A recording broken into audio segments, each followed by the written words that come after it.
Gandang hapon mga koys. Kumitin lamay sa natin. Walang laman. Kahoy yan. Uling kahoy yan. Yan yung uling kahoy ko. Balik ka ngayon ha. Makita kong bundok. Yan, yung nakuha ko. 6 na sako lang. Tapos yan. Kompleto tayo sa kalan. Large at saka medium. Yan yung mga kalan ko. May kukwento lang ko sa inyo. Natatawa ko rin sa mga Tagaligaw talaga. No? Naglinis nga sila ng harapan. Yung sa labas ng kumikalsada. Sa may gilid ng bakod ko sa labas. Okay, naglinis sila. Pero nakakatawa din naman. May nawawala akong mga halaman na nilagay ko sa labas. 2 halaman na nawala. Yung bugambilya tapos yung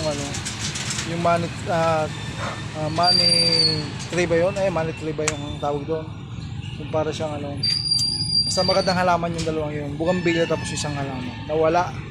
Mga Tagaligaw talaga dito. Mga Tagaligaw talaga para linis dito sa sentro. Mga magnanakaw. Halaman na lang na halaman na nakawin nyo pa. Nawala yung 2. Naglagay ako ng halaman dito sa labas. Kasi nga para wala masyado magparking. Yan. Ayan. 2 halaman ko nawala. So, yan. May halaman dyan. Tsaka doon sa dulong yun. Yan. Nawala yung 2 halaman. Ayan, lupit nitong naglinis nito sa Barangay Tinago. Malinis nga yung ginawa mo.